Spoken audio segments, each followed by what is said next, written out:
Boiler కోళ్లకు blood flu రావడంతో ఆందోళన చెందుతున్నారు చికెన్ సెంటర్ వ్యాపారులు. ఎందుకంటే చికెన్ వ్యాపారం సాగితేనే మా ఉపాధి జరుగుతుందని చెప్పి ఆలోచనతో చికెన్ సెంటర్లు పెట్టుకున్నారు. చాలామంది సుగుణ, అదేవిధంగా వెంకాబ్, దాంతోపాటు ఇతర కంపెనీలకు సంబంధించిన చికెన్ సెంటర్లు పెట్టుకున్న పరిస్థితిని చూడొచ్చు. ఏదైతే సుగుణ చికెన్ సెంటర్ అనే డిచ్పల్లి మనం షాప్లో ఉన్నాం, దానికి అంతటికి సంబంధించి చూడవచ్చు. ఒక కేజీకి ధర చూస్తే డ్రెస్సింగ్ చేసిన చికెన్ ధర 140 రూపాయలు కేజీకి ఉంది. స్కిన్లెస్ అయితే 170 రూపాయలు, కాల్చిన చికెన్ 170 రూపాయలు, కేవలం లివర్ లాంటివి తీసుకుంటే 120 రూపాయలు, లైవ్ బర్డ్ తీసుకుంటే 120 రూపాయల చొప్పున కేజీ ఇస్తామనే ఉద్దేశం మీద వాళ్ళు ఒక మెనూ అయితే తయారు చేశారు. అయితే రాష్ట్ర వ్యాప్తంగా ఉమ్మడి తెలుగు రాష్ట్రాల్లో బ్లడ్ ఫ్లూ కలకలం రేపడంతో చికెన్ వ్యాపారులు అయితే ఆందోళన. ఓవైపు చికెన్కి సంబంధించిన పౌల్ట్రీ యజమానులు చాలా వేల సంఖ్యలో కోళ్లు చనిపోవడంతో నష్టపోయిన పరిస్థితి నెలకొంది. ఉమ్మడి నిజామాబాద్ జిల్లాలో చూసుకుంటే అటు బిర్కూర్, బాన్స్వాడ, కోటగిరి, ఇటు నిజామాబాద్ జిల్లాలో చూసుకుంటే వేల్పూర్, అదేవిధంగా సాయపేట్, గోవింద్పేట్ తదితర ప్రాంతాల్లో ఎక్కువగా బాయిలర్ కోళ్ల ఫామ్ల షెడ్లు ఉన్నాయి. అందులో భాగంగా అత్యధికంగా నిజామాబాద్ జిల్లాలో 80,000కు పైగా కోళ్లు చనిపోయాయి. దానికి అంతకు సంబంధించి ప్రభుత్వము పూర్తి స్థాయిలో ఆ కోళ్ల ఏదైతే మహారాష్ట్ర నుండి తెలంగాణకు కోళ్లు రవాణా కాకుండా సాలూరా, అదేవిధంగా కందకుర్తిల వద్ద చెక్ పోస్టులను ఏర్పాటు చేశారు. చెక్ పోస్టులను ఏర్పాటు చేసిన నేపథ్యంలో అక్కడ నుండి ఈ నిజామాబాద్ జిల్లాకు కోళ్ల రవాణా సరఫరా చేయకుండా ఉండే విధంగా అక్కడ నుండి వాహనాలు వచ్చి కోళ్ల షెడ్లకు వెళ్తే అక్కడ బ్లడ్ ఫ్లూ వ్యాపిస్తుంది అనే ఉద్దేశం మీద అధికారులు అప్రమత్తం చేశారు. తెలంగాణ రాష్ట్ర వ్యాప్తంగా కొన్ని రోజుల పాటు చికెన్ను తినద్దని చెప్పి అధికారులు అప్రమత్తం చేసిన నేపథ్యంలో చాలా చికెన్ సెంటర్లు వెలవెలబోయిన పరిస్థితి ఉంది. చికెన్ సెంటర్లు రోజువారీ వ్యాపారం సాగితేనే పూర్తి స్థాయిలో వారికి అంతా లాభాల బాట పడుతుంది. కాబట్టి వ్యాపారం సరిగా సాగడం లేదని చెప్పి చికెన్ సెంటర్లు ఆందోళన చెందుతున్నారు. ఇక్కడ మనం డిచ్పల్లి కేంద్రంలోని ఒక చికెన్ షాప్లో ఉన్నాం. దానికి అందరికి సంబంధించి వారిని అడుగుదాం. చెప్పండి, అసలు ఏంది మీ చికెన్ షాప్లో పరిస్థితి ఏంటి, ఎట్లా ఉంది గిరాకీ? గిరాకీ ఏంటి అంటే బర్డ్ ఫ్లూ కలకాలం వల్ల గిరాకీ మొత్తం తగ్గిపోయింది. సెల్స్ కూడా లేవు. ఇప్పుడు నిన్న ఇక్కడ జాతర కూడా మేము అనుకున్న పోయిన సంవత్సరం మీద సంవత్సరం అనుకున్నంత కస్టమర్స్ వస్తుండే, కానీ ఇప్పుడు సగంలో కూడా సగం లేరు. మాకు నిన్న అయితే లవ్ దెబ్బ పడ్డది కస్టమర్స్ లేక.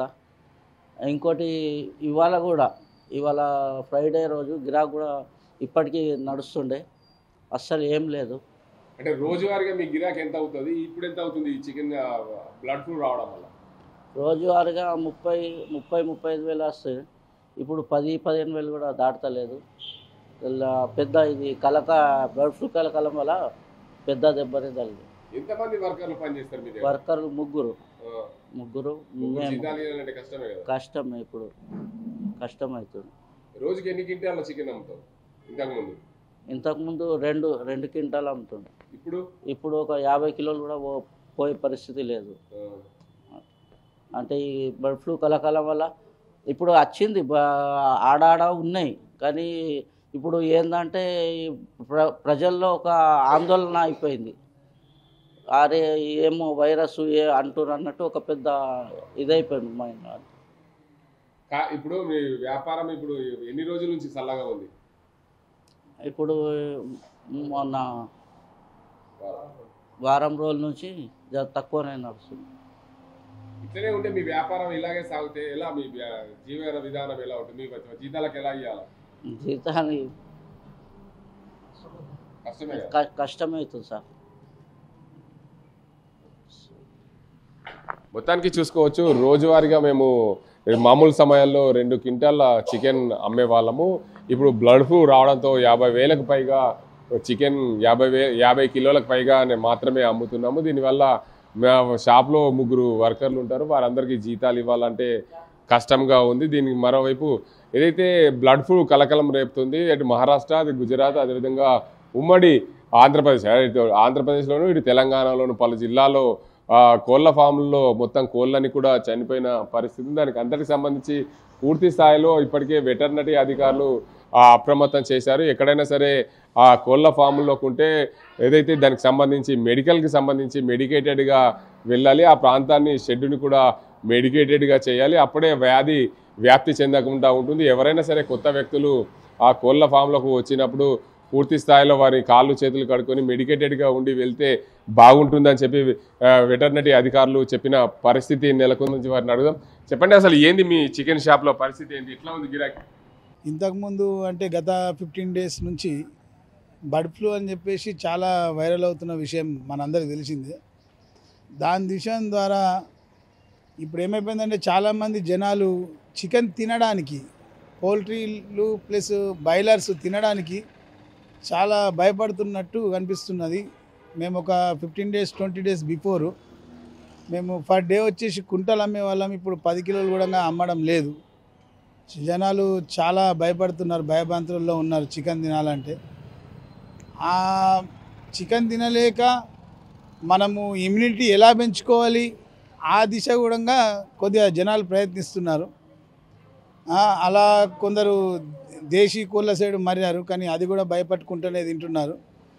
ప్లస్ చికెన్ మాత్రం చాలా సేల్స్ చాలా తక్కువ అయిపోయింది ఇప్పుడు. ఇక్కడైతే మేము మా దగ్గర అయితే అలాంటి రోగాలు వచ్చినట్టయితే మాకు ఇంతవరకు కనబడట్లేదు. కోళ్ళు అయితే బాగానే ఉన్నాయి మాకు వచ్చిన కోళ్ళు అయితే. కానీ చికెన్ ఈ డైలీ పేపర్లో వచ్చుడు, మీడియాలో వచ్చుడు, వాట్సాప్లో ఇవన్నీ చూసి పబ్లిక్ చాలా భయభ్రాంతులు గురవుతున్నారు అన్నట్టు మాత్రం మాకు అర్థమవుతుంది. బిజినెస్ మాత్రం చాలా డల్ అయిపోయింది. చాలా అంటే చాలా డల్ అయిపోయింది. 100కు ఒక 15% 20% కూడా నడవట్లేదు. దీనికి అంతటికి సంబంధించి పూర్తి స్థాయిలో ప్రభుత్వం అయితే అప్రమత్తం చేసిన పరిస్థితి నెలకొంది. ఏదేమైనప్పటికీ ఏదైతే బ్లడ్ ఫ్లూ వ్యాధి చికెన్ కోళ్ళపైన బర్డ్ ఫ్లూ రావడంతో పూర్తిగా ఆందోళన చెందుతున్నారు ఇటు వ్యాపారస్తులు, అటు కోళ్ళ ఫామ్ రైతులు. పూర్తి స్థాయిలో మా కోళ్ళన్ని పెంచిన కోళ్ళన్ని నష్టపోయాయి, మేము లక్షలలో వేలల్లో నష్టపోతున్నాం. ఒక రైతు అయితే తాము పెట్టిన పెట్టుబడి పూర్తిగా నష్టపోయింది. నేను 6,000 కోళ్ళు పెంచాను, సుమారుగా నాకు 5 నుంచి 8 లక్షలు నష్టం జరిగిందని చెప్పి ఓ రైతు ఆవేదన చెందుతున్న పరిస్థితి. మరోవైపు చికెన్ షాపుల పరిస్థితి అయితే అగమ్య గోచరంగా తయారైంది. ఎందుకంటే ఆ గిరాకీ వస్తేనే మాకు రూమ్ రెంట్ వెళ్తుంది, దానికి అందరికి సంబంధించి వర్కర్లకు జీతాలు ఇవ్వాల్సిన పరిస్థితి ఉంది. ఒక్కొక్క షాప్లో 2-3 పనిచేస్తారు. మేము రోజు 50 కిలోలే అమ్ముతున్నాం, దీనికి సంబంధించిన రెంటులు రావడం లేదు, దాంతోపాటు జీతాలు ఎలా ఇవ్వాలని చెప్పి వ్యాపారస్తులు అదే ఆందోళన చెందుతున్న పరిస్థితి నెలకొంది. గతంలో మేము 2 క్వింటాల వరకు అమ్మే వాళ్ళము. రోజువారీగా మాకు 30,000కు పైగా గిరాకీ అయ్యేది. ఇప్పుడు 10,000 కూడా కావడాలని చెప్పి వ్యాపారులు అయితే ఆందోళన చెందుతున్న పరిస్థితి నెలకొంది. ఇది ఇక్కడ పరిస్థితి. కెమెరా సాజింతో గంగారెడ్డి, RTV నిజామాబాద్. మరిన్ని వీడియోస్ కోసం ఛానల్ ని సబ్స్క్రైబ్ చేయండి. లేటెస్ట్ అప్డేట్స్ కోసం వాట్సాప్ ఛానల్ ని ఫాలో అవ్వండి. ఆ లింక్ డిస్క్రిప్షన్ లో ఉంది.